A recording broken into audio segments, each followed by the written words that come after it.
Assalamualaikum warahmatullahi wabarakatuh. Innal hamdalillah nahmaduhu wa nasta'inuhu wa nastaghfiruh wa na'udzu billahi min shururi anfusina wa min sayyiati a'malina. Man yahdihillahu fala mudilla lahu wa man yudlil fala hadiyalah. Ashhadu an la ilaha illallah wahdahu la syarika lahu wa ashhadu anna Muhammadan abduhu wa rasuluh. Ya ayyuhalladzina amanu taqullaha haqqa tuqatih wa la tamutunna illa wa antum muslimun.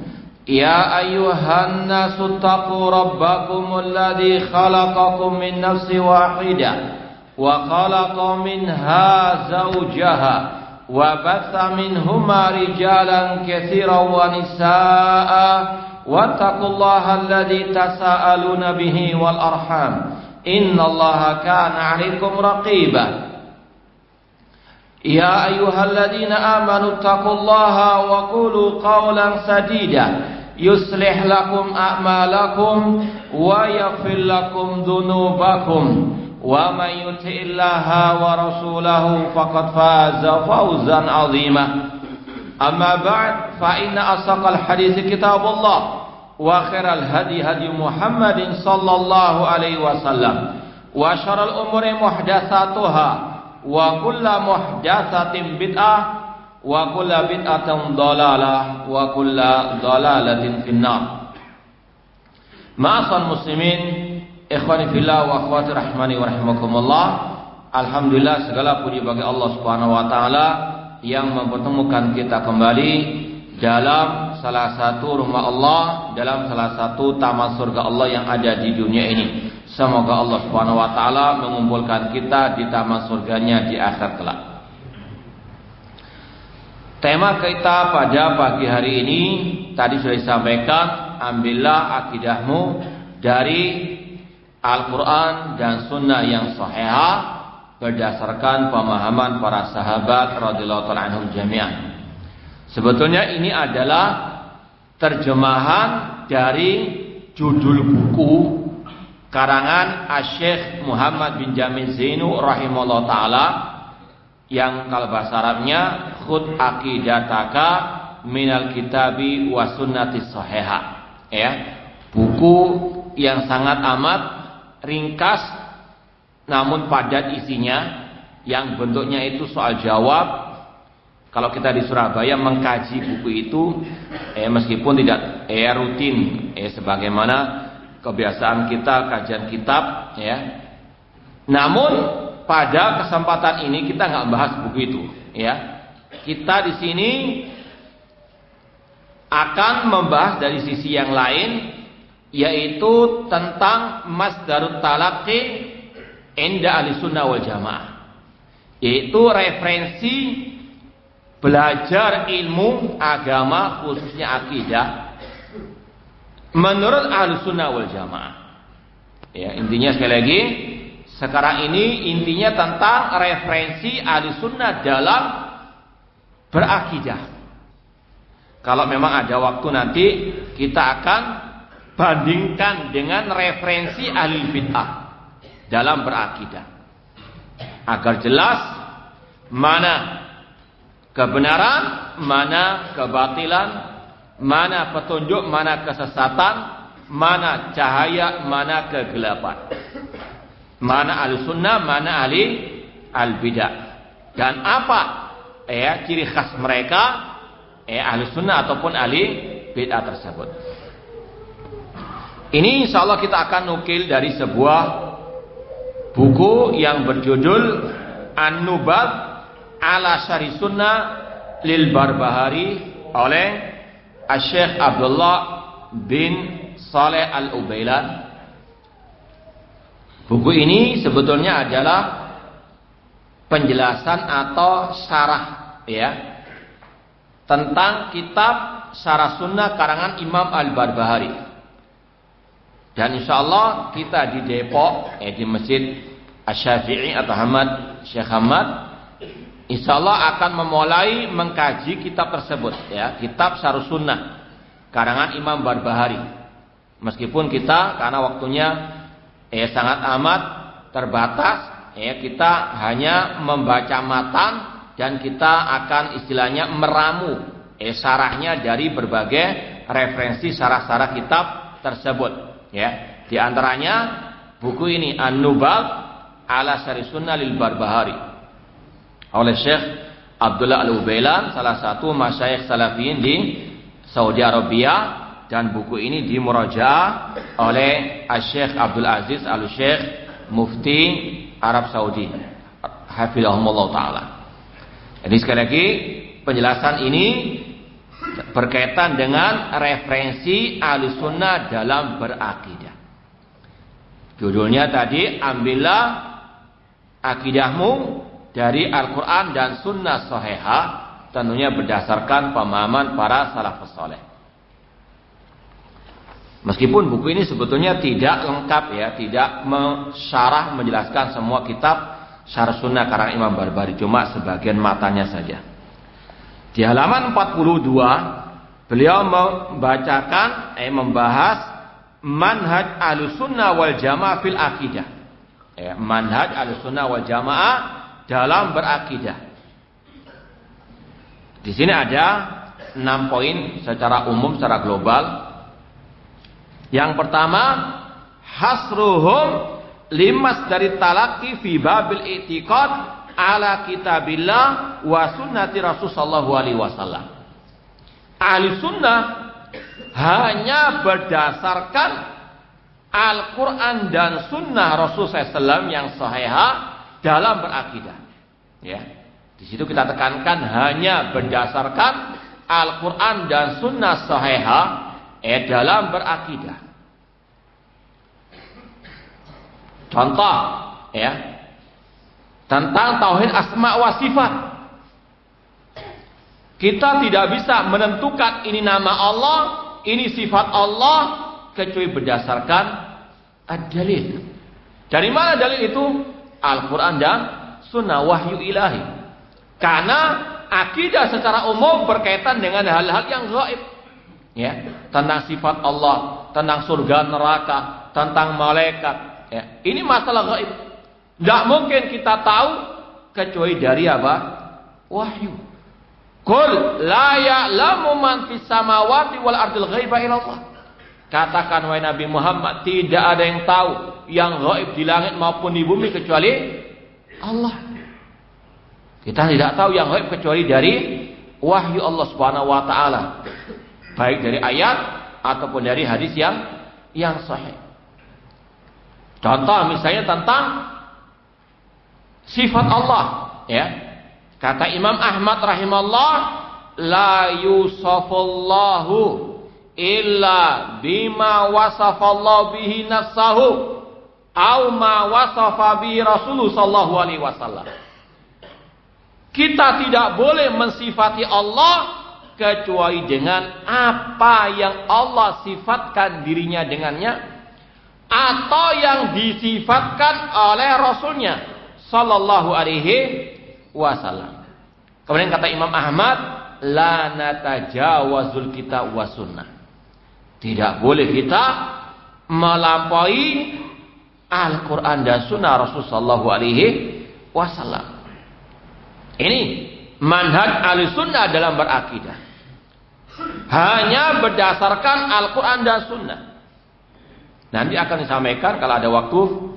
Adapun ahlul bidah, kelompok-kelompok sesat, mereka berakidah berdasarkan akal mereka, hawa nafsu mereka, perasaan mereka, ajaran nenek moyang mereka, atau ucapan-ucapan para filosof dan sebagainya. Ahlussunnah berdasarkan Al-Quran dan sunnah as-sahih tentang masalah surga neraka. Sekarang surga neraka itu ada enggak? Sudah ada belum? Dalilnya mana?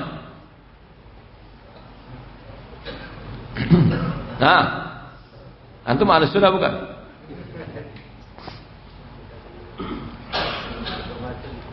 Kenapa? Katanya, bukan katanya, kata Rasul. Kalau katanya ini masih apa? Meragukan. Ya. Kata Rasul SAW ya betul. Tadi malam kita sudah sampaikan.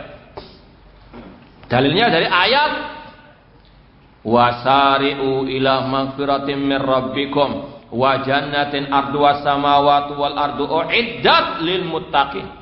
Bersegeralah kepada ampunan Rabbmu dan kepada surga yang luasnya seluas langit dan bumi. Uiddat.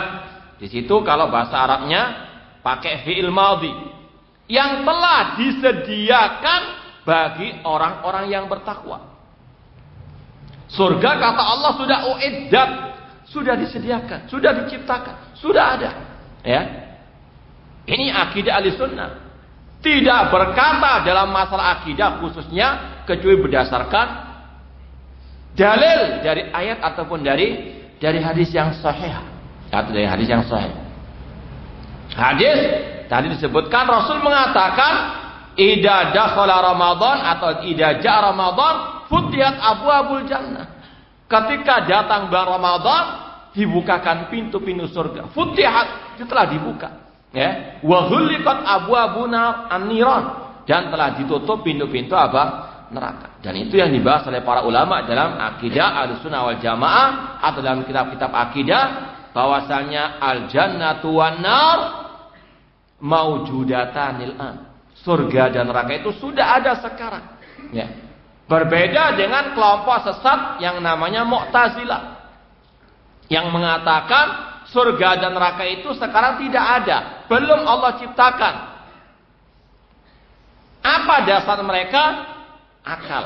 Ya. Kata mereka, kalau seandainya Allah menciptakan surga dan neraka sekarang, padahal belum ada penghuninya yang menghuninya, itu kata mereka istilahnya mubazir, ya, sia-sia.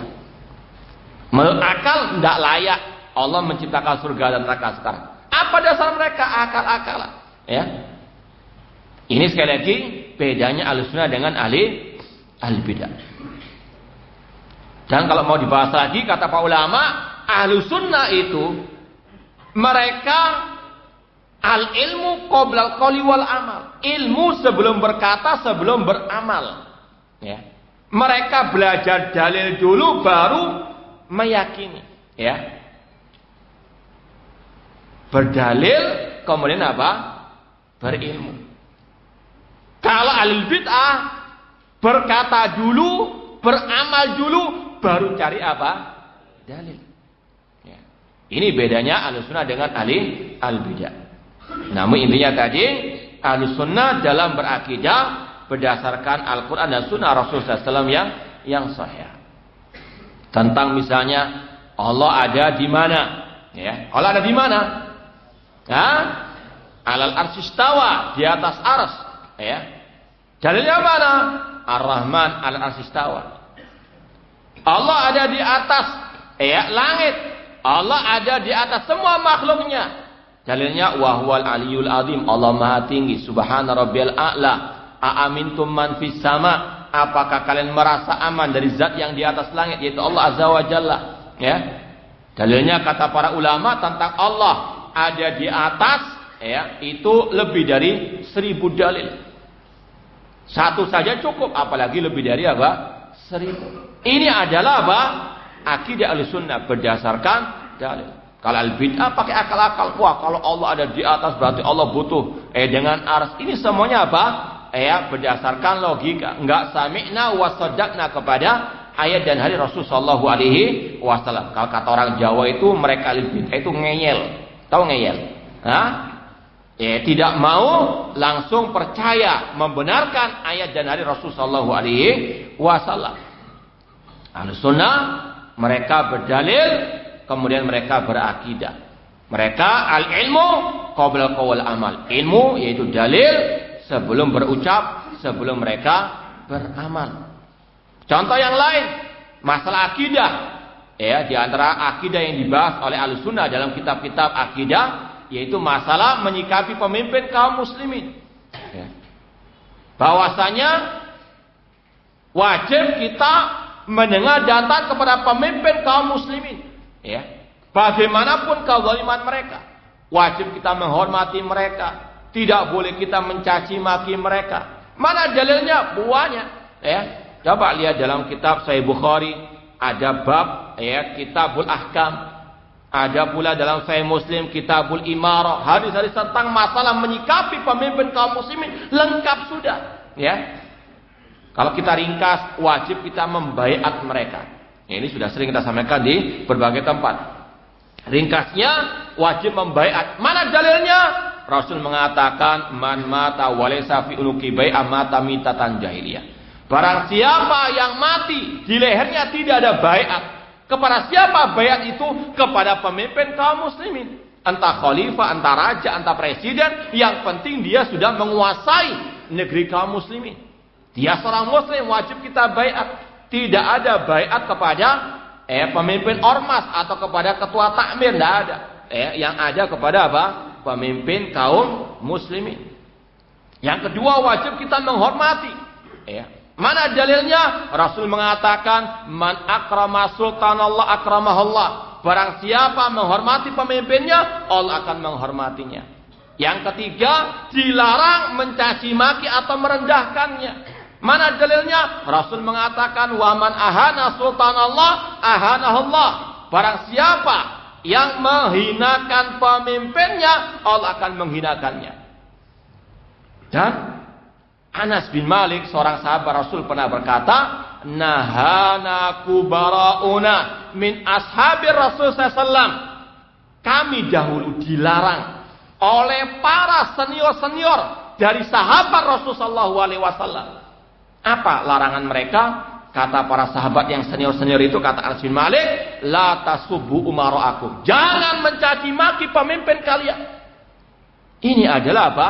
Manhaj para sahabat. Ini akidahnya para sahabat. Melarang mencaci maki pemimpin kaum muslimin. Ya. Beda dengan Abdullah bin Sabah al-Yahudi. Kenal Abdullah bin Sabah Yahudi? Siapa itu? Pendirinya kelompok Syiah Rafidhah. Ya. Kalau Abdullah bin Sabah mengatakan, ibda'u bitta'ni ala umaraikum. Hendaklah kalian itu sekarang caci maki pemimpin kalian, ya. Makanya kata Syekh Abdul Salam Barjah dalam kitabnya Muamalatul Hukam, bagaimana bersikap dengan pemimpin, kata beliau, mencaci maki pemimpin kaum muslimin adalah bid'ah sabaiyah, ya. Bid'ahnya Abdullah bin Sabah. Mau menjadi pengikut Abdullah bin Sabah atau mau menjadi pengikut para sahabat? Maka mereka-mereka yang suka mencaci maki pemimpin kaum muslimin itu adalah pengikutnya Abdullah bin Sabah. Meskipun casingnya dai sunnah misalnya. Kalau kerjaannya suka mencaci maki pemimpin, itu adalah pengikutnya Abdullah bin Sabah. Dan alangkah banyaknya orang-orang yang seperti ini sekarang. Casingnya dai sunnah, dai salafi, namun kerjaannya mencaci maki atau nyinyiri pemimpin kaum muslimin. Padahal ini sekali lagi adalah apa? Akidahnya Abdullah bin Sabah al-Yahudi. Beda dengan akidah para sahabat tadi. Makanya kita harus betul-betul menanamkan hal seperti ini. Kita berakidah itu bukan mengikuti profesor doktor. Mengikuti Al-Quran dan Sunnah Sahihah dengan pemahaman para sahabat. Dan ini pemahaman para sahabat. Haram mencaci maki pemimpin kaum muslimin. Bahkan ini kata Anas bin Malik, para sahabat yang senior melarang kami, para sahabat. Bagaimanapun kezaliman apa? Mereka. Kemudian juga sikap terhadap pemimpin kaum muslimin, yang keempat, mendengar dan taat kepada mereka dalam hal yang tidak bermaksiat kepada Allah. Dalilnya mana? Ya ayyuhalladzina amanu ati Allah wa ati Rasul walil amri minkum. Kemudian Rasul mengatakan, usikum bitaqwal azza wa jalla wa sam'i wa ta'ah wa in ta'amara alaikum abrin habashi. Aku wasiatkan kalian untuk bertakwa kepada Allah, mendengar dan taat kepada pemimpin kaum muslimin meskipun dari budak Ethiopia. Apa hikmah dari balik kata-kata meski dari budak Ethiopia? Kata para ulama, meskipun pemimpin itu diangkat dengan cara yang tidak syar'i, tetap wajib didengar dan ditaati. Sekali lagi, di antara makna meskipun pemimpin itu dari Buddha Ethiopia, di antara maknanya, meskipun pemimpin itu diangkat lewat jalur yang tidak syar'i, kalau sudah menjadi pemimpin sah, diangkat oleh rakyat, wajib sami'na wa ata'na dalam perintahnya yang tidak bermaksiat kepada Allah. Semua ada dalilnya. Islam sudah sempurna, apalagi masalah akidah. Maka cukup kita mengambil akidah dari Al-Quran dan Sunnah Sahih. Tentunya nanti akan dibahas lagi berdasarkan pemahaman para as-salafus saleh. Sikap berikutnya terhadap pemimpin, bersabar kalau ada kezalimannya, kalau ada kecurangannya, kalau ada hal-hal yang tidak kita senangi dari pemimpin. Dalilnya mana? Rasul mengatakan, man ra'a min amiri syai'an yakrahu falyasbir. Barang siapa yang melihat dari pemimpinnya sesuatu yang tidak disukai, bersabar. Jangan komentar yang pedas, komentar yang jelek kepada pemimpin, atau nyinyiri pemimpin, atau istilahnya menghinakan pemimpin. Naudzubillah min dzalik. Harus mengatakan falyasbir, bersabar. Kemudian sikap berikutnya menasehati dengan ucapan yang lemah lembut, menasehati dengan cara rahasia, dengan sembunyi, dengan empat mata. Mana dalilnya? Tentang masalah ucapan lemah lembut, kata para ulama, Fir'aun saja, pemimpin yang kafir, Allah perintahkan Nabi Musa dan Harun menasihati dengan ucapan yang lemah lembut. Idhaba ila fir'auna innahu tagha faqula lahu qawlan layyinan. Pergilah engkau wahai Musa dan Harun kepada Fir'aun karena dia sudah melampaui batas. Ucapkan qawlan layyinan, ucapan yang lemah lembut. Ini pemimpin yang kafir, disuruh Fir'aun, Musa dan Harun berkata lemah lembut, menasihati dengan cara yang lemah lembut. Apalagi pemimpin yang masih Muslim. Jangan dikatakan panen dosa, dikatakan istilahnya mengibuli umat Islam. Naudzubillah min dzalik. Ini ucapan pengikutnya Abdullah bin Sabah al-Yahudi. Naudzubillah min dzalik. Dan ini pembeda antara Ahlussunnah dengan Al-Bidah. Kalau antum perhatikan, Ahlussunnah ulama salaf mereka itu keras kepada Al-Bidah, kepada dai-dai penyesat umat, namun mereka lemah lembut kepada pemimpin kaum muslimin. Al-Bid'ah sebaliknya, keras kepada pemimpin kaum muslimin, lemah lembut, lembek kepada Al-Bidah.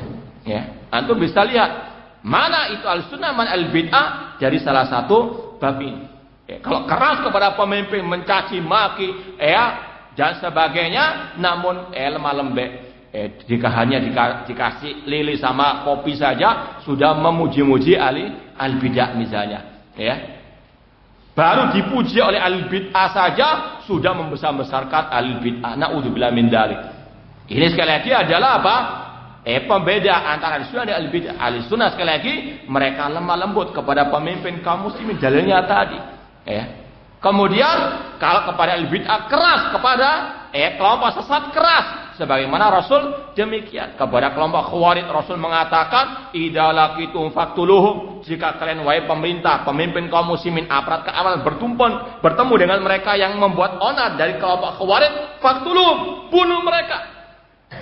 Namun ketika ada pemimpin yang zalim, afala nunabidum bisayf, ya Rasulullah, apakah boleh kita memberontak kepada mereka? La, kata Rasul, jangan, ma'aqamus shalah, selama mereka masih salat. Beda, dan itulah Ahlussunnah. Kata Imam Al-Auza'i, naduru ma'asunnah haitsu darat.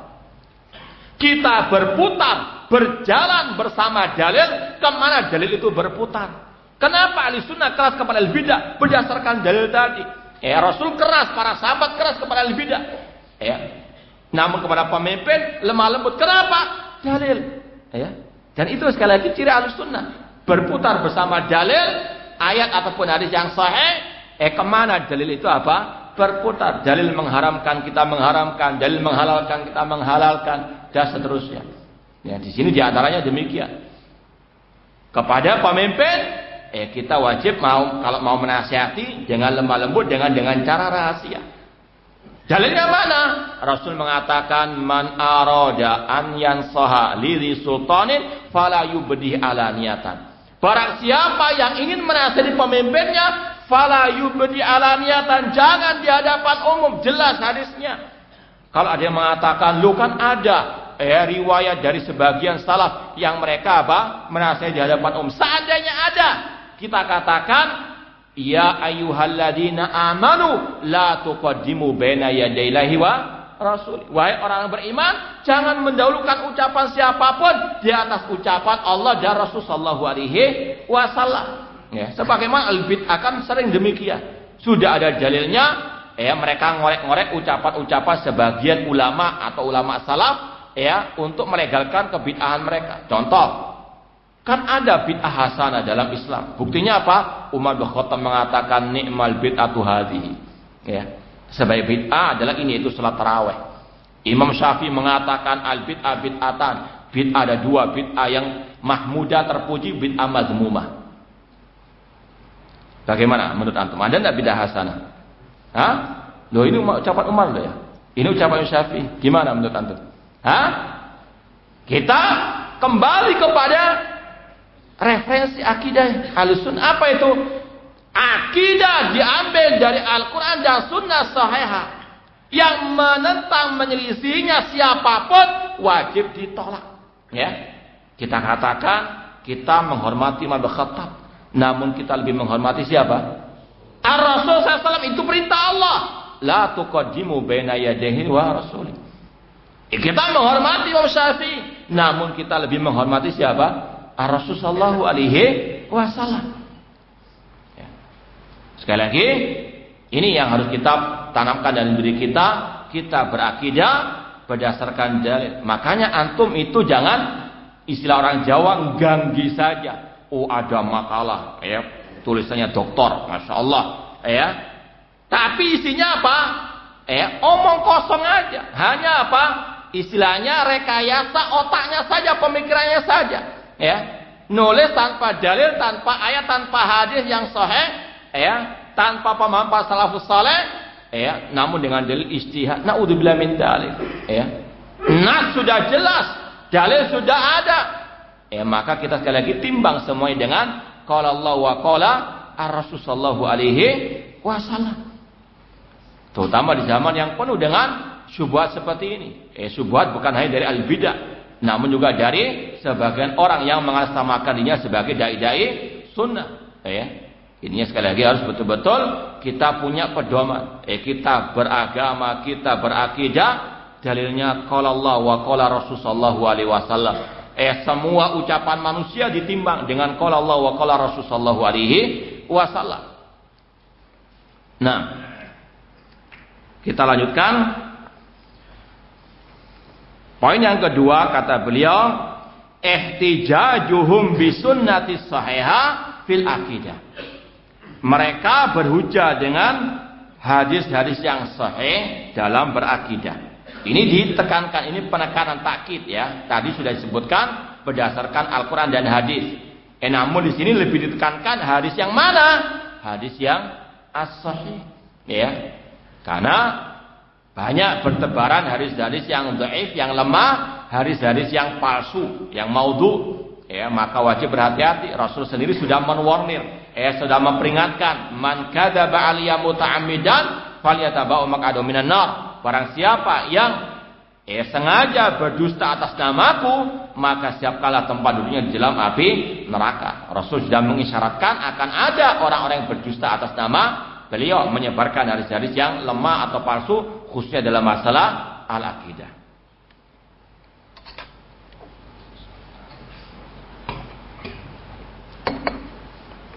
Kemudian wala yufarriquna fi dzalik bainal mutawatir wal ahad.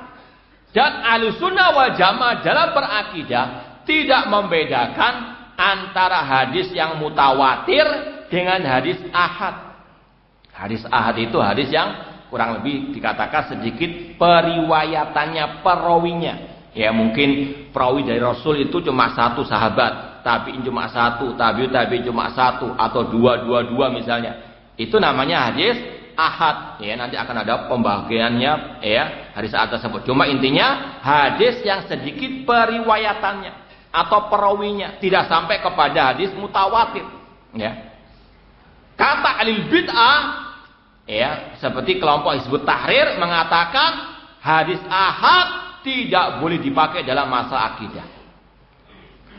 Ahlussunnah wal Jamaah tidak demikian. Mereka mengatakan selama hadis itu sahih, meskipun ahad mutawatir, tetap wajib dijadikan sebagai dalil dalam berakidah.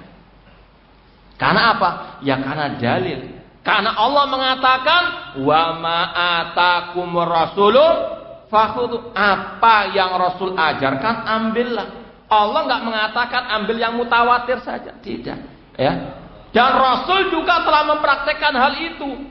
Contoh, Rasul mengutus Mu'ad bin Jabal ke negeri Yaman untuk menyebarkan akidah di antaranya. Hanya satu saja, yaitu siapa? Mu'ad bin Jabal. Ahad, ya. Namun Rasul mengatakan ini adalah apa? Ya, dalil. Ya, Rasul mengatakan ya Mu'ad innaka ta'ti qauman ala kitab falyakun awwala ma tad'u ila syahadatu alla ilaha illallah. Wahai Mu'ad, engkau akan mendatangi ya penduduk negeri Yaman, jadikan dakwah pertama kali tentang kalimat tauhid, tentang akidah. Rasul tidak ya mengatakan ya bawa teman-temanmu yang banyak agar mutawatir. Tidak, satu diutus untuk menyebarkan akidah. Artinya apa? Satu riwayat yang sahihah wajib diterima meskipun apa? Perawinya hanya satu. Yang penting thiqah, terpercaya, apalagi para sahabat khususnya ya. Intinya ini, kalau ahli sunnah tidak membedakan dalam pendalilan antara hadis ahad dengan hadis apa? Mutawatir. Yang penting hadis itu sahih.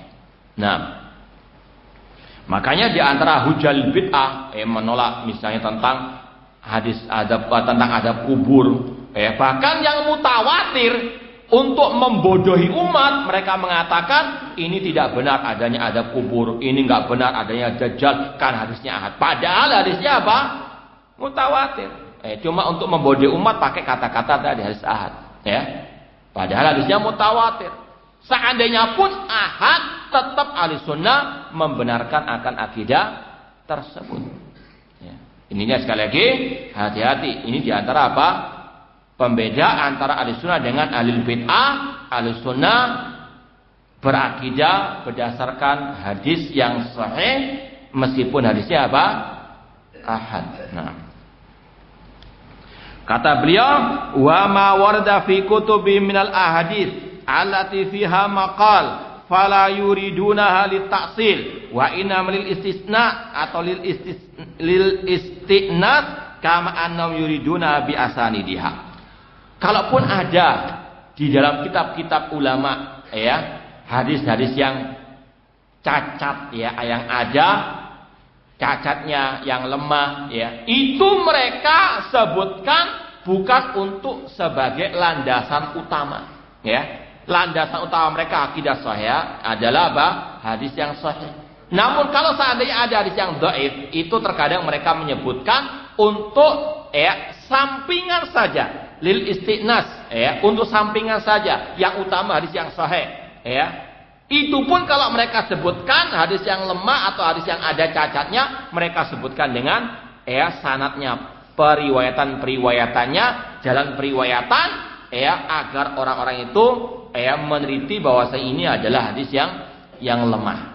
Ya, sekali lagi, kalau mereka membawakan hadis yang dhaif, insyaallah di situ ada udhurnya ya, dan itu sekali lagi bukan metode mereka yang ya secara asal as-salaf ulama ahli sunnah berakidah berdasarkan ayat hadis yang sahih ya.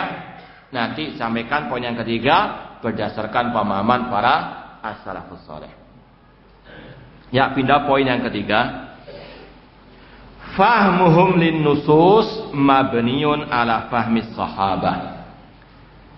Pemahaman mereka terhadap ayat atau hadis itu berdasarkan pemahaman para sahabat Rasulullah sallallahu alaihi wasallam.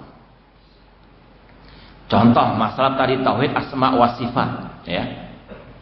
Allah mengatakan Ar-Rahman 'alal arsy istawa. Allah istawa di atas arsy.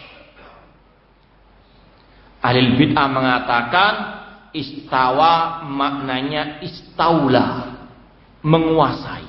Ya. Allah Ar-Rahman menguasai arsy, bukan tinggi di atas arsy. Kata mereka Allah di mana-mana, ya. Atau ada yang mengatakan Allah tidak di ruang, tidak di waktu, ya.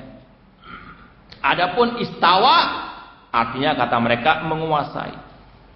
Maka kita kembalikan kepada pemahaman para sahabat Ar-Rasul sallallahu alaihi wasallam.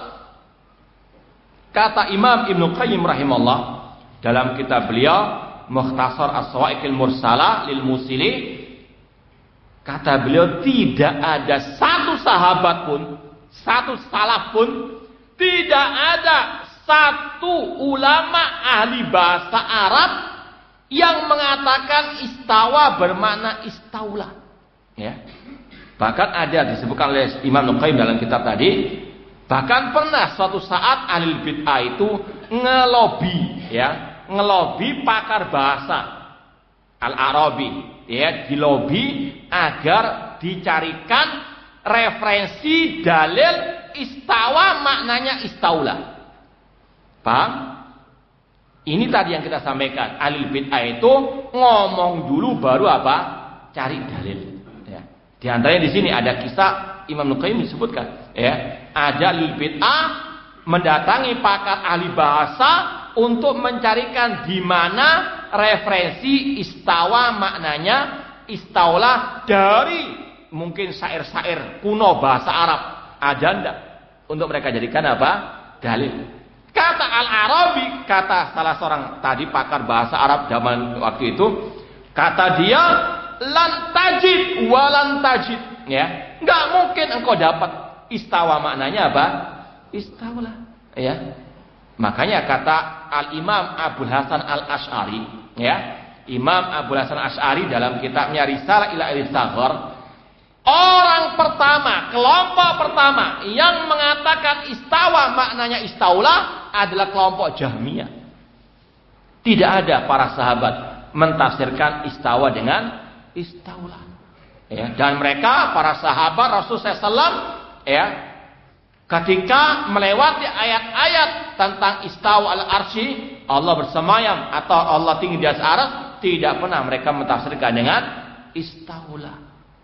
Yang ada dari para salaf, dari tabi'in, seorang ulama tabi'in yang bernama Mujahid, beliau muridnya Abdullah bin Abbas radhiyallahu ta'ala anhuma, kata Mujahid istawa artinya ala wartafa. Allah itu tinggi di atas al-arsy. Istawa artinya irtafa atau ala wartafa.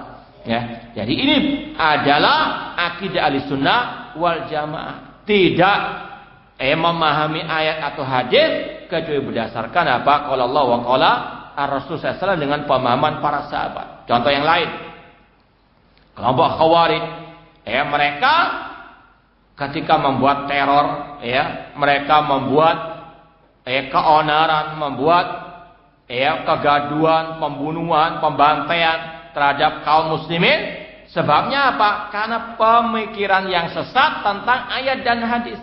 Ya, makanya kata Al-Imam Ibnu Abil Izzi Al-Hanafi dalam syarah Aqidah Thahawiyah, beliau mengatakan bal su'ul fahmi anillahi wa rasulihi man sya'u kulli bid'atin wa dhalalatin fi hadil ummah. Salah memahami ayat dan hadis itu sumber kesesatan dan kebid'ahan di tengah-tengah umat Islam, ya. Kemudian beliau juga mengatakan dalam kesempatan yang lain, wahal kharajatil khawarij wa rafadatil rawafid wa tazatil mu'tazilah wa faraqatil umma ala salatin wa simya firqah illa bitakwilil fasid.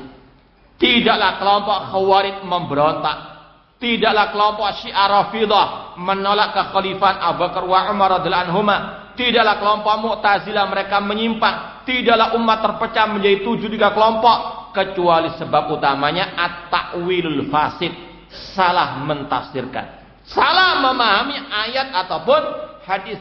Kalau istilah sekarang gagal paham, ya tentang ayat ataupun hadis Rasulullah sallallahu alaihi wasallam. Kelompok Khawarij, mereka sebelum ngebom ya, mereka dasarnya apa? Ayat Al-Maidah 44, wa man lam yahkum bima anzalallahu fa ulaika humul kafirun.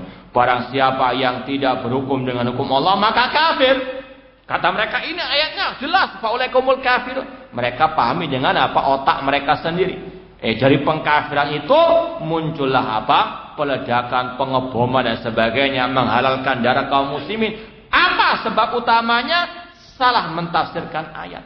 Ya, padahal kalau kita kembalikan kepada pemahaman para sahabat, di antaranya Abdullah bin Abbas, ahli tafsirnya para sahabat, yang Rasul doakan, Allahumma faqihu fid din wa alimhu ta'wil. Ya Allah, pahamkanlah Abdullah bin Abbas tentang agamamu ini dan ajarilah dia tafsir. Dan dia apa? Abdullah bin Abbas menjadi ahli tafsir kalangan para sahabat.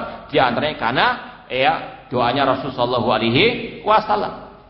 Kata Abdullah bin Abbas tentang Al-Maidah 44, kufrun la yangkulu anil millah.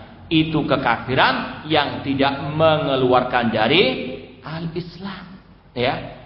Para tabi'in juga demikian. Para salafus saleh banyak mentafsirkan sebagaimana tafsir Abdullah bin Abbas tersebut. Ini sebab kesesatan mereka, tidak mengembalikan ayat atau hadis kepada pemahaman para sahabat Ar-Rasul sallallahu alaihi wasallam. Baik, berikutnya. Yang keempat, di antara manhaj Ahlussunnah wal Jamaah dalam berakidah, at-taslim bima jaa bil wahyu ma'a i'ta'il akal dauruhu al-haqiqi. Menyerah, tunduk kepada ayat dan hadis, ya, tanpa mengesampingkan akal, ya, tanpa mengesampingkan apa? Akal. Dalil utama dalam berakidah ayat hadis dengan pemahaman para sahabat Rasulullah SAW atau para salafus saleh, tabi'in, tabi'ut tabi'in. Itu yang paling utama, itu dalil yang utama, itu referensi utama. Namun tidak menafikan kedudukan akal. Ahlussunnah senantiasa pertengahan dalam segala hal. Ya, di antaranya dalam mendudukkan akal, dalam menggunakan akal. Ahlussunnah pertengahan. Tidak berlebihan, tidak pula meremehkan, pertengahan. Ya. Yang berlebihan seperti kelompok Mu'tazilah, semuanya diukur dengan akal. Ya. Padahal akal manusia itu apa? Terbatas. Kata Imam Asy-Syatibi, Allah menciptakan akal laha hudud, ada batasannya. Ya. Sebagaimana anggota tubuh kita ada batasannya. Ya. Sekuat-kuat mata memandang, nggak mungkin bisa apa? Melihat matahari di siang bolong, menatap matahari, jangan lama-lama, 5 menit. Ya. Ada yang mau dicoba 5 menit saja nanti siang. Kita kasih hadiah. Ini banyak hadiahnya. Nggak mungkin kuat, ya. Atau melihat jarak yang sangat jauh, nggak mungkin bisa, ya. Atau ada yang bisa melihat berapa semut di belakang ini, atau berapa nyamuk, ya. Nggak akan mungkin. Semua ada batasannya. Telinga kita, nggak mungkin kita bisa mendengar jarak yang jauh, suara-suara yang jauh di sana. Demikian pula dengan tenaga kita, nggak mungkin mengangkat barang yang besar tanpa bantuan yang lain misalnya. Ini sekali lagi apa? Semua ada batas. Akal juga demikian, ada batasannya. Makanya Allah mengatakan wa ma utitum minal ilmi illa qalila. Jangankan yang berkaitan dengan masalah akhirat, berkaitan dengan Allah Azza wa Jalla yang jauh dari kita. Ya, zatnya di atas al-arsy, di atas langit. Ruh yang ada dalam diri kita. Ya, antum punya ruh enggak? Punya? Yang enggak punya angkat tangan. Tidak mungkin akal bisa menembus alam arwah. Ya. Pernah enggak antum membaca penelitian masalah ruh? Ruh itu warnanya pink atau warnanya ungu, ada enggak? Tidak mungkin, karena Allah mengatakan yas'alunaka 'anir ruh Qulir ruh min amri rabbi wa ma utitu minal ilmi illa qalila. Mereka bertanya kepada Nabi Muhammad tentang ruh. Jawablah, ruh itu hanya apa? Allah yang tahu. Ya, dan tidaklah kalian diberi ilmu kecuali apa? Sedikit saja yang menempel dalam diri kita. Kalau itu lepas, mati kita, ya. Itu kita, akal kita nggak bisa menembusnya, menalarnya, ya. Dan nggak mungkin ada yang bisa apa? Menalarnya dengan benar, ya. Karena itu adalah apa? Ilmu gaib, masalah yang hanya Allah yang tahu. Akal nggak bisa menembus. Artinya apa? Akal ada apa? Batasannya. Nggak semuanya bisa dinalar dengan apa? Akal. Diukur dengan akal, ya. Ini sekali lagi adalah apa? Pembeda antara al-sunnah dengan al-bid'ah. Di antara mereka ada yang menuhankan akal mereka. Dan kata para ulama, makhluk pertama kali yang menggunakan akalnya menentang perintah Allah, menentang firman Allah adalah iblis. Ya. Iblis ketika diperintah untuk sujud kepada Adam, dia nggak mau. Kenapa? Karena berdasarkan logikanya iblis, itu nggak masuk akal. Ana khairun minhu, ya Allah, aku lebih baik daripada Adam. Khalaqtani min narin wa khalaqtahu min tin. Engkau ciptakan aku dari api, sedangkan Adam engkau ciptakan dari apa? Tanah. Ini akal-akalannya apa? Iblis, ya. Makanya kalau ada yang menyingkat jaringan iblis liberal itu benar, ya. Karena mereka pengikut iblis, semuanya diukur dengan akal. Ini nggak masuk akal, ini syariat nggak masuk akal dan sebagainya. Ini pengikutnya apa? Iblis. Kata para ulama, makhluk pertama yang menentang firman Allah, perintah Allah dengan akalnya adalah apa? Iblis. Ya. Demikian pula kaum musyrikin jahiliyah, mereka mengingkari adanya hari kebangkitan dengan akal mereka. Qala man yuhyil idhama wa hiya ramid. Kata orang-orang musyrikin jahiliyah, siapa yang bisa menghidupkan lagi tulang belulang yang sudah hancur? Menurut akal mereka nggak mungkin ada yang bisa menghidupkannya. Ini akal-akalannya orang musyrikin untuk menolak hari kebangkitan.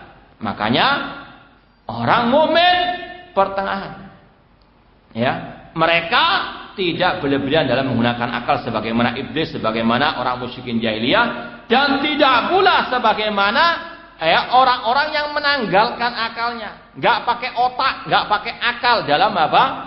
Beragama. Contoh, orang-orang yang menyembah selain Allah Subhanahu wa taala, menyembah pohon keramat misalnya. Pohon dia tumbuh dengan disirami, dipupuk. Siapa yang menanamnya? Ya orang. Ngapain kok menyembah apa? Yang dia sendiri butuh apa? Bantuan orang. Minta-minta kepada apa? Orang yang telah mati. Orang yang telah mati butuh doa kita. Bukan kita yang apa? Butuh kepada mereka. Buktinya, siapapun yang mati, entah dia seorang wali, itu yang bawa ke kuburan siapa? Dia jalan sendiri? Siapa yang sholati? Yang masih hidup. Ngapain minta-minta kepada yang telah apa? Yang mati. Ini nggak punya apa? Akal, nggak punya otak. Datang ke dukun minta pekerjaan. Dukunnya nggak punya pekerjaan. Kan? Dulu ada orang anak kecil yang nemu batu, nggak mikir, itu batu kali, banyak kumannya, kok dijadikan obat. Mungkin ribuan yang sudah datang, mana otaknya, mana akalnya, kan? Yang menyembah sapi, menyembah kerbau, ngalap berkah di kerbau keramat, naudzubillah min dzalik. Untung kerbonya nggak bisa ngomong, Kalau bisa ngomong ini kamu bodoh, ini kamu lebih bodoh daripada naudzubillah min dzalik. Ulaika kalana, makanya Allah mengatakan para penyembah-penyembah selain Allah, ulaika kalana, mereka yang seperti binatang ternak, balhum adol, bakal lebih sesat daripada binatang ternak, enggak menggunakan akalnya. Ahli sunnah pertengahan. Ahli sunnah mendudukkan akal pada tempatnya. Akal Allah ciptakan ada faedahnya, ada manfaatnya.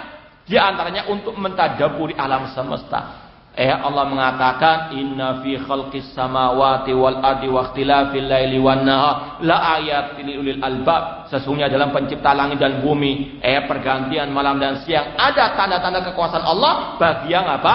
Berakal. Digunakan akal untuk apa? Mentadaburi alam semesta. Oh, ini masya Allah, sangat indah, ciptaan Allah, sangat luar biasa ciptaan Allah. Maka kewajiban kita beribadah hanya kepada Allah. Kata para ulama, ketika ada ayat-ayat tentang tadabbur alam tadi, itu tujuan utamanya agar kita meyakini hanya Allah satu-satunya sesembahan yang hak. Itu fungsinya akal, mentadabburi alam agar sampai kepada satu titik Allah satu-satunya yang berhak disembah, yang lainnya tidak boleh disembah. Zalika bi annallaha huwal haq wa anna ma yad'una min dunihi al-batil.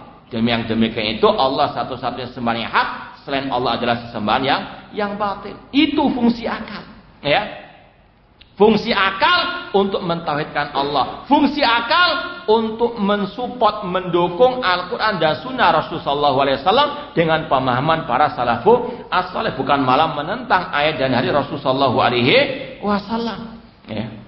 Sekali lagi, Ahlussunnah pertengahan di antaranya dalam apa? Mendudukkan akal, tidak boleh berlebihan sebagaimana kelompok Mu'tazilah atau yang seperti mereka, atau seperti orang-orang yang tadi menyembah selain Allah yang mereka menanggalkan akal mereka. Sekali lagi, akal ada fungsinya, ada faedahnya, namun ada batasannya. Paham tak? Jangan meminteri Allah dan Rasul sallallahu alaihi wasallam. Allah mengatakan bal yadahu mabsuutatan. Bahkan kedua tangan Allah terbentang. Wa yabqa wajhu rabbika dzul jalali wal ikram. Kekala wajh Rabbmu. Kata al-bidah, enggak masuk akal. Masa Allah punya wajah? Nanti kan sama dengan wajah makhluk. Ini apa? Pakai akal-akalan. Ndak sami'na wa sadaqna. Para sahabat Rasul ketika melewati ayat tersebut tidak pernah ngeyel, tidak pernah mengingkari, menolak, mentakwil. Mereka taslim. Sami'na wa sadaqna dalam masalah kabar berita. Enggak ada riwayat dari para sahabat mentakwil ayat-ayat tentang sifat Allah dengan dasar akal tadi. Kalau kita tetapkan Allah punya wajah nanti sama dengan wajah makhluk, kita katakan Anda punya wajah enggak? Orang itu pasti mengatakan apa?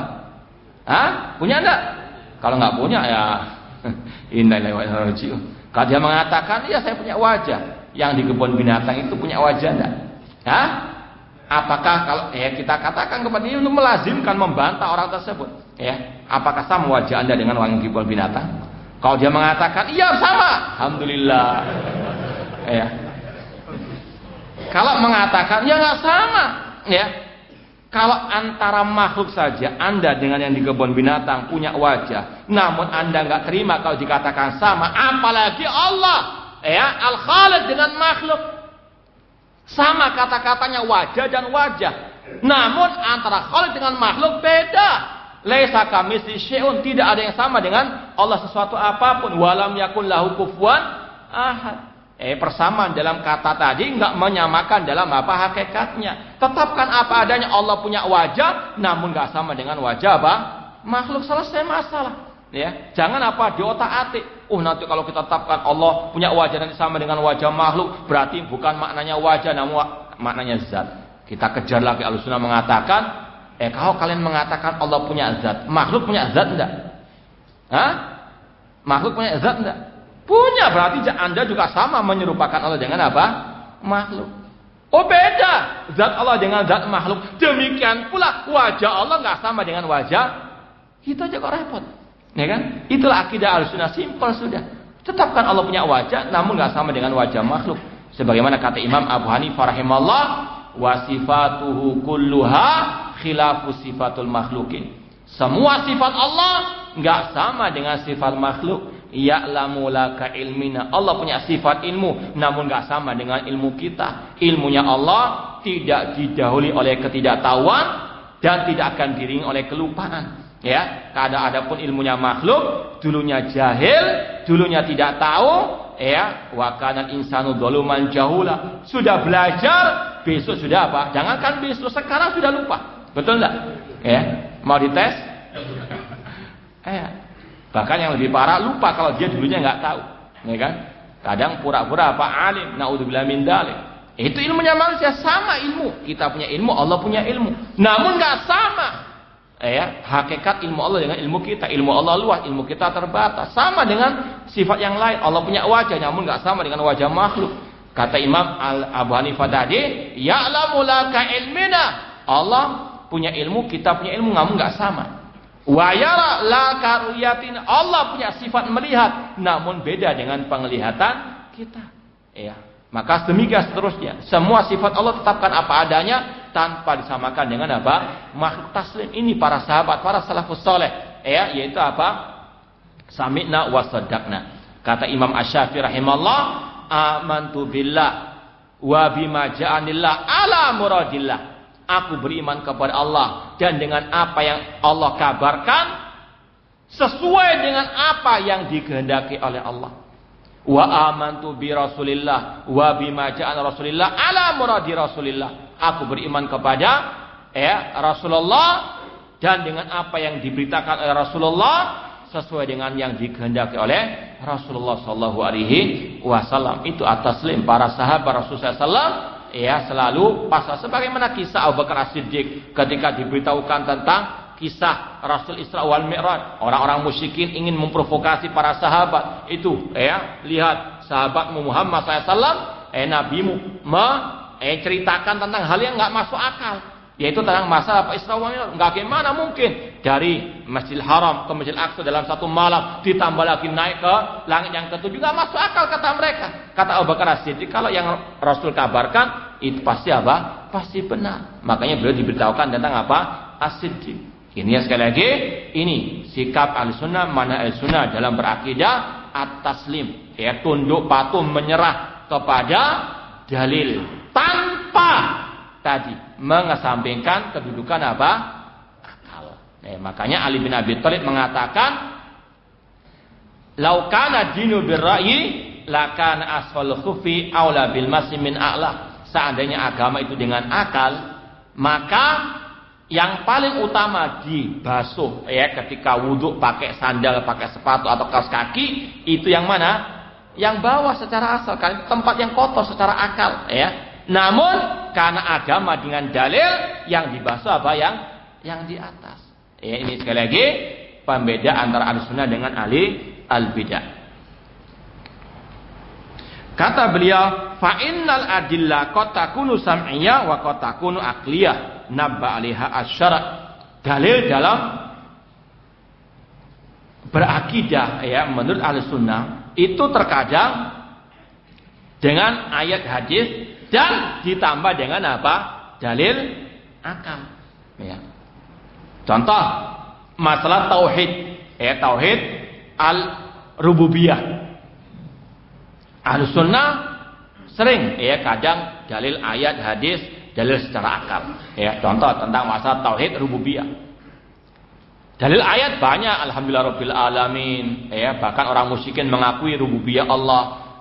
Allah mengatakan wala in sa'atum man khalaqas samawati wal arda la yaquluna Allah. Namun Ahlussunnah terkadang memakai juga dalil apa? Akal. Dalil akal dipakai. Dengan apa? Mengatakan bahwasanya tidak mungkin sesuatu itu ada dengan apa? Sendirinya. Pasti ada yang apa? Menciptakan. Dan ini pernah terjadi dialog antara Imam Abu Hanifah dengan orang ateis. Orang ateis pernah berdialog dengan Abu Hanifah menolak adanya Al-Khaliq, pencipta. Kata Imam Abu Hanifah, sebentar sebelum kita mulai, ana mau tanya dulu, kata Imam Abu Hanifah, bagaimana pendapatmu tentang sebuah kapal? Dia ini berlayar sendirian tanpa nahkoda. Di sebuah laut samudra tanpa nahkoda. Berjalan sendiri. Dia menurunkan barang dan penumpang di pelabuhan dengan sendiri tanpa ada apa? Nahkodanya. Kata sang ateis, tidak mungkin. Sampai sekarang pun tidak ada kan? Apa istilahnya? Kapal laut tanpa nahkoda. Kalau pesawat masih ada kan? Tanpa apa awak kan? Kalau kapal belum ada. Intinya di situ, meskipun kapal terbang, pesawat tanpa awak, tetap ada yang apa? ngerimut kan. Intinya tetap ada yang ngerimut, tetap ada yang mengatur. Kata orang ateis nggak mungkin. Ada kapal laut berlayar sendirian, menurunkan penumpang sendirian. Kata Imam Abu Hanifah, kalau kapal sekecil itu dibandingkan alam semesta, nggak mungkin bisa berlayar sendirian. Apalagi langit dan bumi. Ini dalil akal dipakai oleh ahli sunnah untuk menguatkan at-tauhid, bukan untuk menentang tauhid. Untuk menguatkan Al-Quran dan Sunnah, bukan malah menentang Al-Quran dan Sunnah. Jadi sekali lagi, kita secara asal dalam beragama, berakidah, dalilnya Al-Quran dan Sunnah sahihah berdasarkan pemahaman para salafus saleh, tanpa meninggalkan kedudukan fungsi akal dalam syariat Allah Subhanahu wa taala. Baik, sekarang poin yang kelima. Kata beliau, adamul khawdi fi ilmil kalam wal falsafah. Ahlus sunnah wal jamaah tidak menyelami atau tidak mempelajari ilmu al-kalam dalam berakidah. Bahkan sebaliknya, mereka para ulama salaf ahlus sunnah wal jamaah sangat mencela ilmu kalam atau para pengikut ilmu kalam. Apa itu ilmu kalam? Di antaranya kata ulama, ilmu kalam adalah ilmu yang digunakan untuk menetapkan akidah hanya berlandaskan akal. Itu ilmu kalam. Ahli kalam orang yang menetapkan akidah hanya berlandaskan akal. Seperti kelompok Jahmiyah, Mu'tazilah, demikian dengan Asy'ariyah. Ini adalah ahli kalam. Seperti tadi, wah nggak mungkin. Allah punya wajah. Nanti kalau ditetapkan Allah punya wajah sama dengan wajah. Ini adalah berdasarkan akal dalam berakidah. Itu namanya ahli kalam. Atau ada yang mengatakan, seperti namanya ahli kalam, ngomong tok, nggak pakai dalil dari ayat ataupun hadis. Ini sekali lagi as-salaf berlepas dari mereka. Di antaranya Imam Asy-Syafi'i rahimahullah. Imam Asy-Syafi'i rahimahullah mengatakan, hukmi fi ahlil kalam an yudrabu bil jaridi wan ni'am. Sanksi yang aku berikan kepada orang yang belajar ilmu kalam untuk dipukul dengan terompa, dengan pelepah kurma, wa yutafu bi fil asri wal qabail. Kemudian dikeliling, dikarak di desa-desa, kabilah-kabilah, seraya dikatakan hadza jazaa'um man tarakal kitab wa sunnah wa aqbala ala ilmil kalam. Ini adalah sanksi bagi yang meninggalkan Al-Quran dan Sunnah dan dia belajar ilmu kalam. Itu sikap tegas Imam Asy-Syafi'i kepada ahli kalam. Dan makanya ulama Ahlussunnah tidak pernah menamai akidah dengan ilmu kalam. Atau ilmu filsafat. Apalagi kalau kita pelajari sejarah, ilmu filsafat, ilmu kalam bukan berasal dari ayat atau hadis dari para salafus saleh, namun itu dari orang-orang kafir Romawi ataupun Yunani. Makanya ada kitab judulnya Zammul Kalam wa Ali oleh Imam Al-Harwi, kurang lebih 5 jilid atau 6. Itu celaan bagi ilmu kalam dan ahli kalam. Ini sekali lagi, Islam tidak mengajarkan ilmu kalam, ilmu filsafat, ilmu filsafat, ilmu kalam itu perusak akidah kaum muslimin. Kata beliau, adamul khawd fi ilmil kalam wal falsafah. Ahlussunnah wal jamaah tidak pakai ilmu kalam dalam menetapkan al-aqidah. Taib yang keenam, al-jam'u bainan nusus fil mas'alatil wahidah. Menjamakkan antara nas-nas dalam satu permasalahan. Bismillah.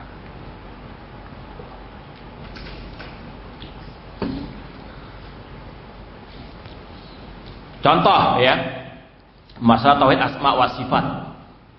Ada dalil yang katanya mereka kata al-bidah bertentangan. Kalian mengatakan Allah di atas langit, di atas arsy. Bagaimana dengan ayat wa nahnu aqrabu ilaihi minkum min hablil warid? Kami, kata Allah, lebih dekat kepadanya daripada kalian daripada ulat lehernya. Wa nahnu aqrabu ilaihi min hablil warid, ya. Allah itu dekat. Bahkan lebih dekat daripada ulat leher manusia itu sendiri. Berarti Allah di mana-mana, ya. Ini apa? Menolak Allah di atas arsy, di atas langit. Maka Ahlussunnah mendudukkan 2 ayat 2 hadis atau lebih dari itu, ya. Adapun ayat yang mengatakan kami lebih dekat kepada dari ulat lehernya, kata-kata dekat nggak mengharuskan apa? Nempel, dempet, berdampingan. Ya. Contoh, ya, antum yang kerja di sini, ya, mungkin rumahnya di Jawa Tengah, Jawa Timur, ya, kalau antum nulis surat ke atau SMS lah sekarang, ya, kepada istri antum, atau kepada sahabat antum mengatakan, alhamdulillah kita ini selalu dekat meskipun kita apa? Jauh di mata. Betul enggak? Ini bahasa yang sudah dipahami oleh seluruh umat manusia. Enggak tahu kalau oleh jin ya. Bahasa jin enggak tahu kita. Cuma intinya sekali lagi, ini yang dipahami dari segi bahasa. Kata-kata dekat tidak harus nempel. Allah dekat dengan manusia, ya, dengan ilmunya, dengan pengawasannya. Zatnya ada di atas arsy, di atas langit, ya. Al-Bid'ah membawakan ayat ma yakunu min najwa salasa illa huwa rabi'uhum. Tidaklah ada 3 orang, ya, berbincang-bincang kecuali Allah yang keempat. Bukan Allah bersama mereka di bumi ini, bukan. Allah dengan mereka, yaitu dengan ilmunya, dengan pendengarannya. Allah mendengar pembicaraan 3 orang. Allah di atas langit, ya. Sebagaimana kata Aisyah radhiyallahu anha, ini pemahaman para sahabat. Ketika, ya, masalah ayat surat Al-Mujadilah yang pertama, qad sami Allahu qala allati tujadiluka fi zawjiha wa tashtaqi ila Allah. Ya, Allah mendengar suara perempuan yaitu Khawlah yang curhat kepada Rasul. Kata Aisyah, aku yang ada di rumah itu, ya, tidak mendengar pembicaraan Rasul dengan Khawlah. Namun Allah yang di atas langit mendengar pembicaraan mereka. Sampai turun ayat tadi, surat Mujadilah yang pertama.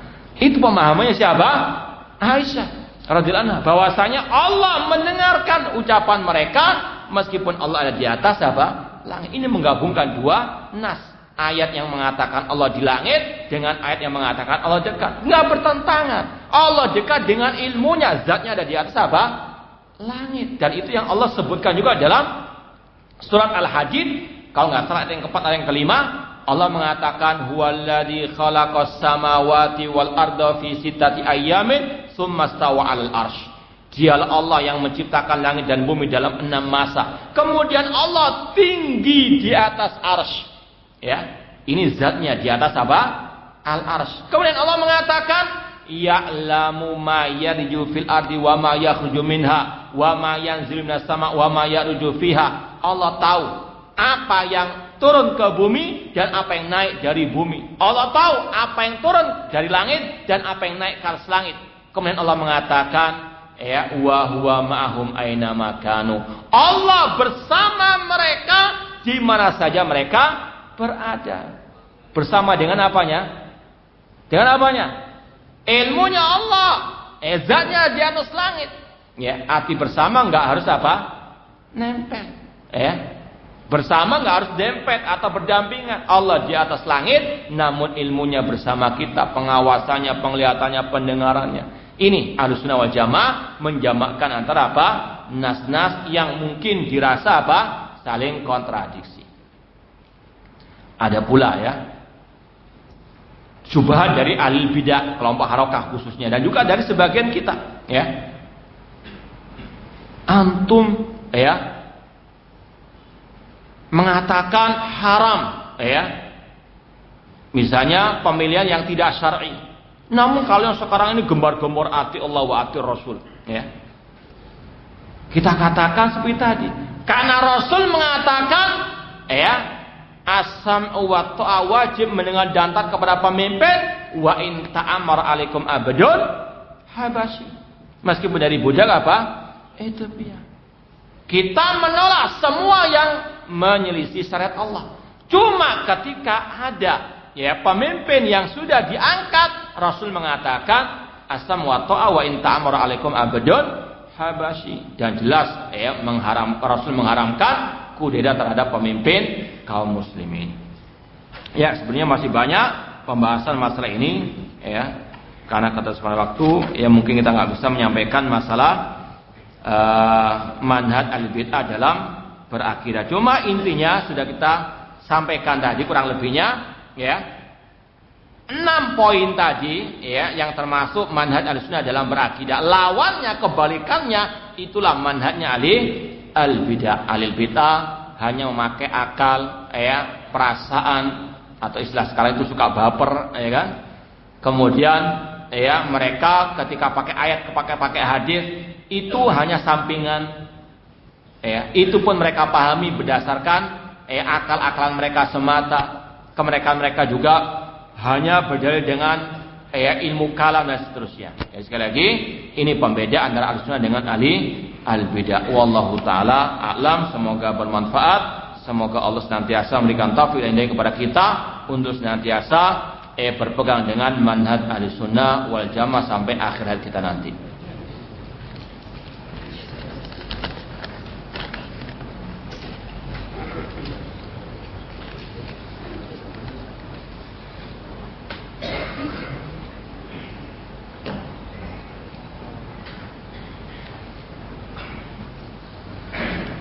Ya, ini ada istilahnya seruan untuk para pemuda penuntut ilmu sebelum belajar ilmu lebih tinggi harus belajar ilmu alat bahasa Arab dan menguasainya. Melarang untuk duduk di majelis ustadz kibar.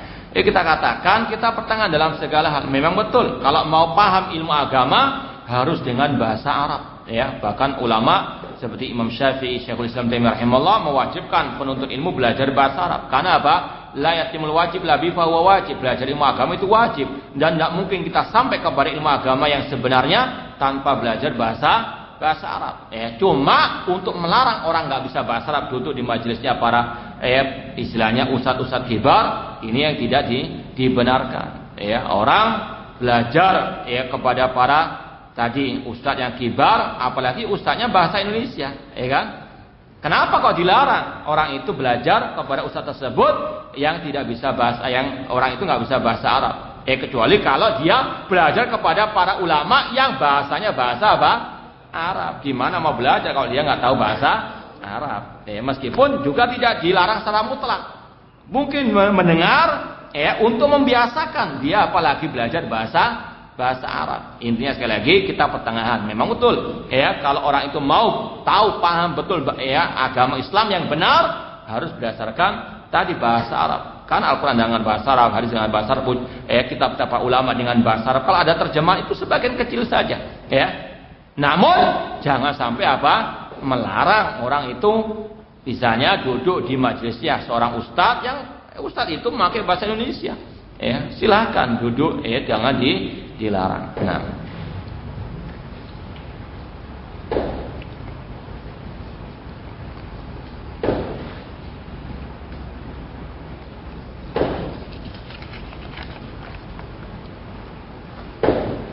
apakah wajib membaiat pemimpin atau raja yang agamanya non muslim? Pemimpin yang bukan dari kaum muslimin atau alias non muslim, mereka tidak sah, tidak layak menjadi pemimpin kaum muslimin. Makanya Rasul mengatakan, atau para sahabat ketika membaiat Rasul dikatakan, wa alla nunazil amra ahlau, kita dilarang memberontak illa antara kufran bawahan, kecuali kalau kalian melihat pemimpin itu telah kafir atau kalian melihat kekafiran yang nyata dari pemimpin kaum muslimin tersebut. Yang kita sampaikan tadi jangan gagal paham sikap ahli sunnah terhadap pemimpin yang kita sampaikan membaiat, apalagi tadi coba sebutkan tadi, ada hadiahnya. Sikap ahli sunnah terhadap pemimpin kaum muslimin tadi yang kita sebut ada berapa tadi? Ada 5. Iya, sebutkan.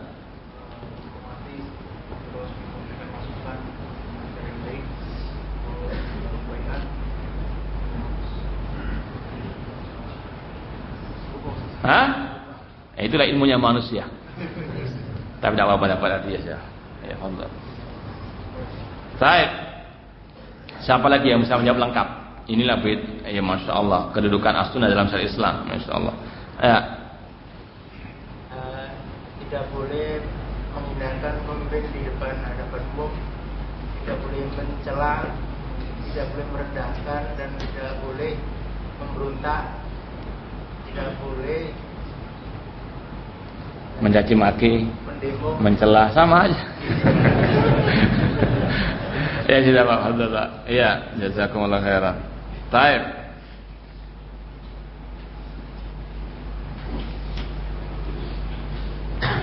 Bagaimana sikap kita selaku talibul ilmi terhadap para dai atau teman muslim yang terjerumus pada pemahaman yang menyimpang pada usul Ahlussunnah, yaitu mencaci maki, mengkritisi pemimpin yang sah pada perkara-perkara atau kebijakannya. Kita nasihati. Ya, kalau dia menulis di medsos, bisa kita bantah juga di medsos, ya. Ini semua dalam rangka wa tawasabil haq wa tawasabi as-sabr, ya. Jangan sampai kita alergi dengan kritikan tersebut. Wah, ini sedikit-sedikit mengkritik. Wah, ini RC kok bantah doktor. Ini hizbiyah doktoria, ya. Kayaknya dokter itu maksum, nggak punya kesalahan. Naudzubillah min dzalik. Ini sekali lagi apa? Yang harus kita tanamkan. Ya, para ulama sebagian mereka membantah sebagian yang lain. Kalau betul-betul memang di atas dalil, di atas bukti yang otentik, nggak ada masalah. Ya. Sekali lagi terkadang ada orang-orang yang sok, ya, suci. Wah, ini, ya, keras bahasanya, ini kasar, padahal dia juga, ya, lebih parah daripada itu. Ya, terkadang kalau kita yang dibantah, wah, Masya Allah, gembira mereka. Tapi kalau kita yang membantah, nggak boleh. Seolah-olah apa? Kita tingkat syariat, mereka tingkat ma'rifat, ya kan? Na'udzubillah min dzalik. Itu ada, ya, orang-orang yang wailul lil mutaffifin, ya. Kita dibantah, boleh. Tapi kalau kita membantah nggak boleh. Itu tadi. Karena kita dianggap syariat mungkin. Ya. Na'udzubillah min dzalik. Jadi sekali lagi, kalau memang, ya, mungkin dia salahnya itu secara, ya, privasi, ya, nasihat secara privasi. Namun kalau dia sudah menulis, sudah, ya, berani menyebarkan tadi aib pemerintah di hadapan umum, silahkan bantah di hadapan umum, tidak ada masalah. Apalagi memang orangnya terkadang susah untuk dinasihati. Karena apa? Merasa sudah doktor, sudah ahli ijtihad, semua dengan anggap ijtihad semuanya. Salah benar yang penting ijtihad. Naudzubillah min dzalik. Ini sekali lagi, antum baca misalnya dalam kitab misalnya, ya, Kun Salafin ala Jada, Jadilah Salafi Sejati, karangan Syekh Abdul Salam As-Suhaimi. Di situ ada bab, ya, di antara metode Ahlussunnah wal Jamaah dakwah salafiyah, ar-rad 'alal mukhalif, membantah orang yang menyelisihi akidah atau manhaj Ahlussunnah. Disebutkan di situ meskipun dari kalangan Ahlussunnah sendiri. Tidak ada masalah, apalagi ini berkaitan dengan apa? Ad-dinu an-nasihat. Jangan jamaah dibudu-budui, ya. Sudah jelas dakwah tauhid prioritas utama dakwah Ahlussunnah, kok sekarang digembosi. Dikatakan kalau kita dakwah tauhid seolah-olah kita menyamakan kaum muslimin dengan Yahudi.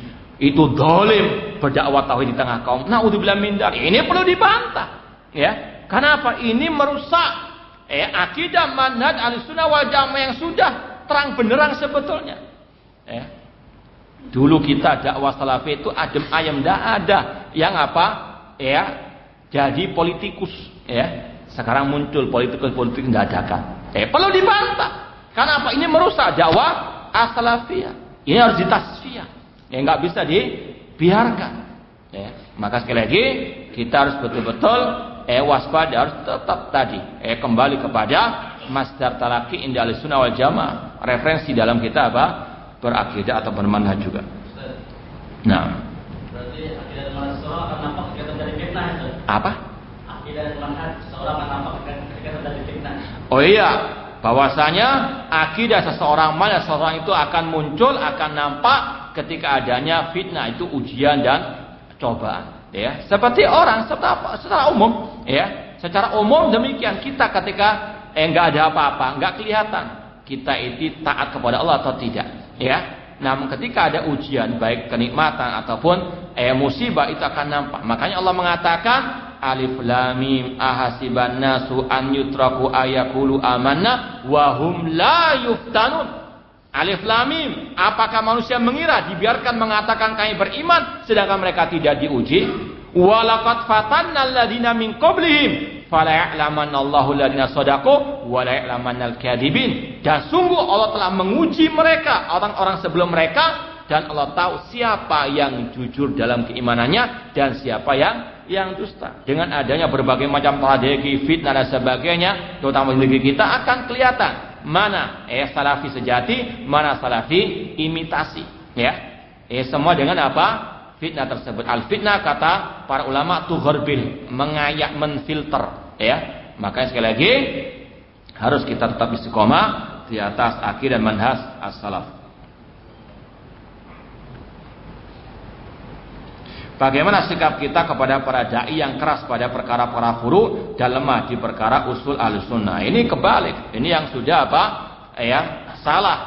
Masalah istilahnya fikih, khilaf fikih ijtihadi, keras-kerasan, atau masalah maksiat keras, masalah bid'ah, lemah lembut, apalagi masalah syirik, seperti sebagian kelompok al-bid'ah, ada, kita pernah mendengar plagiat dalam karya ilmiah itu menurut mereka syirik akbar, syirik besar nggak mungkin diampuni, Namun kalau syirik betulan tidak masalah, yang penting ilmiah, Ini otaknya kebalik.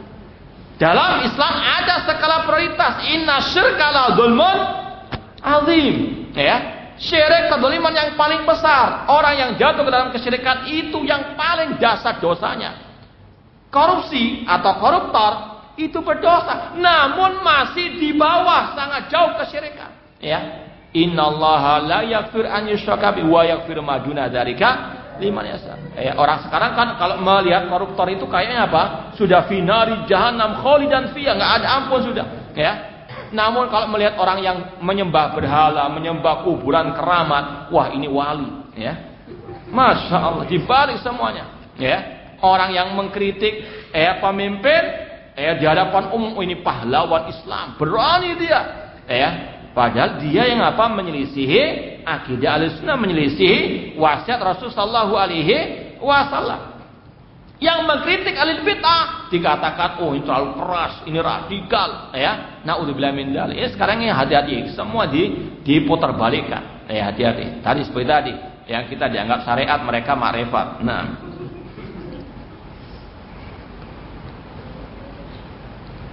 bagaimana apabila pemimpin kita terlanjur atau secara hukum dia keluar dari Islam? Alhamdulillah pemimpin kita masih muslim.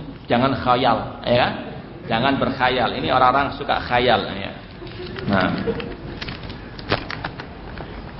makanya banyak didoakan. Itu di antara sikap Ahlussunnah. Doakan pemimpin kita mendapatkan hidayah, taufik, untuk kemaslahatan Islam dan kaum muslimin, dan itu salah satu pembeda Ahlussunnah dengan ahli bid'ah. Kata Imam Barbahari dalam kitab Syarh Sunnah, idza ra'aita rajulan yad'u lis-sultan fa'lam anna sahibus sunnah insyaallah. Jika engkau melihat seseorang mendoakan pemimpinnya dengan kebaikan, ketahuilah dia pengikut sunnah insyaallah. Wa idza ra'aita rajulan yad'u 'ala sultan fa'lam anna sahibu hawa. Kalau Anda melihat seseorang mendoakan pemimpinnya dengan kejelekan, ketahuilah dia pengekor hawa nafsu atau ahli al-bid'ah. Doakan, bukan malah apa? Dilaknat dan seterusnya. Di dalam sepertiga malam Allah turun ke dunia, apakah zatnya yang turun atau ilmunya yang? Laisa kamitslihi syai'un wa huwas samiul basir. Jelas Allah, kata Rasul, yanzilu rabbuna, Rabb kita turun.